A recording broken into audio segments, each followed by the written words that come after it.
Okay, so we're on the final one, the 8th cross section, and again through the one from the left, going from my top, the one on the right, coming up through the bottom, making that circle, around to the one on the right, through my top, and then through the bottom of the one on the left, my left, and open it up, put the other section through just like we did on the other 8, and we want to end up taut and in the center.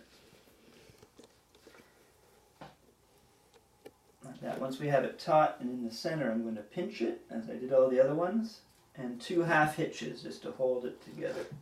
And this is the 8th and final one. I did this on the 4th one. I'm just going to join all these together with a half hitch, a double half hitch knot, just to kind of keep everything in the center like that, and then just tie it off with the regular shoelace knot like I did before. And then cut that. So now we've attached the membrane to the frame or the hoop. I'll just clean up some of these, bring them closer together. It's more for the aesthetic. So it's fairly taut there. Now the next step is to start attaching them together. This is tuning up. This will bring it tighter. Right now the membrane is wet. As it dries, as moisture comes out of the membrane, it will contract naturally. But you want it fairly tight to begin with because you really have a very limited amount of ways of tuning it after it dries. Now again, I like to use the deer, white-tailed deer head that I have here, bring it opposite to me because I'm going to bring these 4 together. And again, this is just me. You can do it any way you want. I just kind of use that as a reference. Now I like to keep it fairly consistent, so I'm going to use the same amount of sinew, 1.5 arm lengths or 7 feet approximately. 1.5. Again, just like before, I'm going to fold it in half like that. Now the difference is I'm actually going to attach it to this first piece of the 4, the one on the left of the 4 that I'm going to wrap together.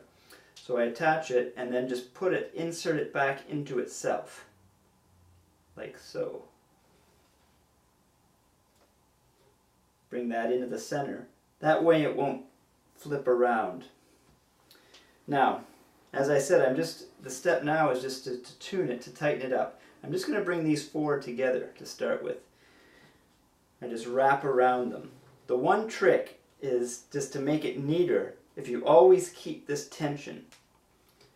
So I grab it with my hands as I fold it across. I'm always keeping the tension. That's the 3rd time.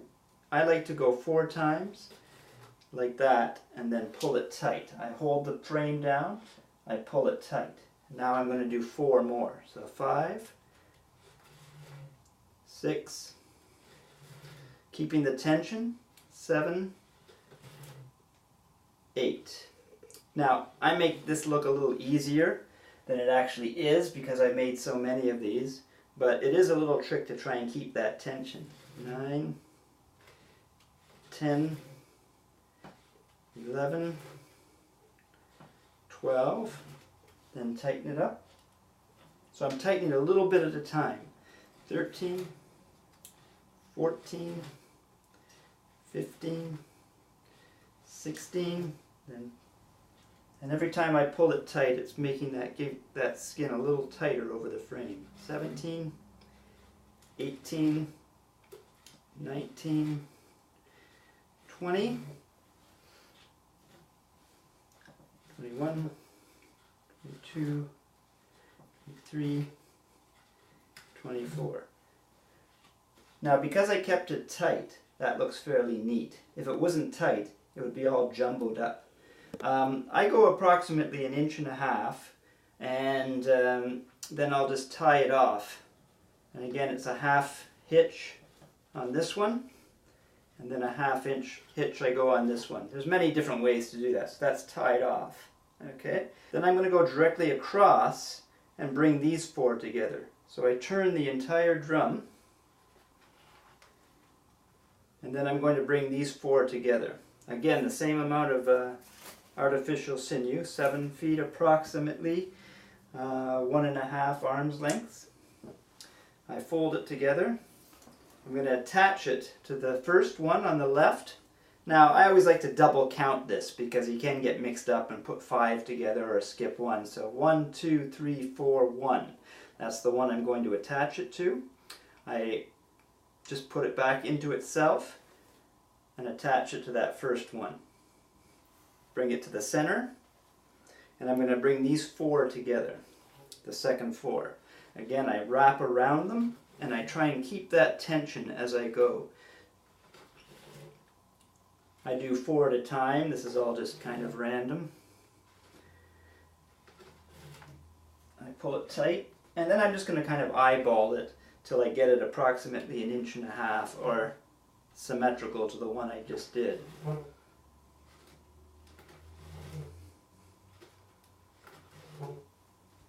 Now it varies greatly because every skin is different. Some skins are thicker, some are thinner. They're all going to have a different sound, a different tightness. Even if you tighten the same skin, the same amount of tightness, a different skin will be a different level of tightness as well. So it is a little tricky. And I'll talk a little bit more about that at the end, just talking a little bit about drum maintenance. Okay, so we're almost there with the second one.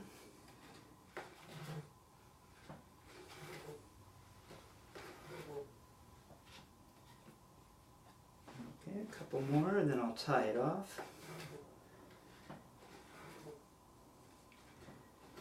Okay, so that will be the final one. Now again, the tie off is a half hitch on the extreme left of the 4. Then I go to the right and do a half hitch on that one. Now we're not finished with that yet, so that's why I'll just leave it like that, and I won't cut the string, the cord. Then I flip it, and basically I'm going to do the same with these 4, then those 4.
Okay, now the next step, that's the 4. Now we're going to bring these 2 together. Now, this is the reason why I like to have so many punches in it, the 16 sections, so 8 across. That way it gives you 4, and then those middle 2. If I only did 12, it would be one piece in the middle that wouldn't get any tension pulled on it. This way you get tension on the 4, then tension on the 2 as well, so it gives you more even tension around the drum. It also looks quite nice as well. Again, I'm going to go up those 2, where I cut it off, I'm just going to continue going up the 2 center ones of each 4, section of 4. Again, I'm just kind of stringing them together, keeping the tension as I go, and I'm going to go until I'm about, 1.5 inches or 2 inches from the end of the drum, from the actual frame.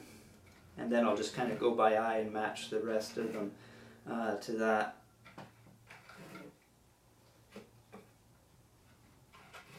Keeping the tension just like I did before, passing it underneath as I grab it. A bit of a technique that takes a little while to master. Like a lot of drum making, a lot of it's repetitious. It's difficult when you first start it, but even as you do, you notice there's a lot of repetition in making this particular drum. By the time you get to this point, you should be pretty good at it, used to making those half hitch knots, used to wrapping it. I'll just just do maybe a couple more.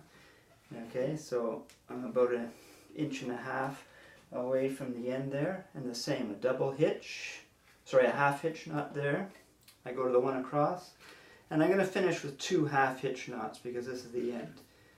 And then I'll tie it just to keep everything in place, just like before, a regular shoelace knot. And at this point, I can actually cut it like that. Now, I'm going to go to the one directly across. The reason I don't do it all at once is that would be pulling a lot of tension on one side. That's why I like to do each of the 4 sections and then go and do the center sections. Even as you're tightening the drum, it gives more even tension. So right now what I'm going to do is just continue doing that with the next 3.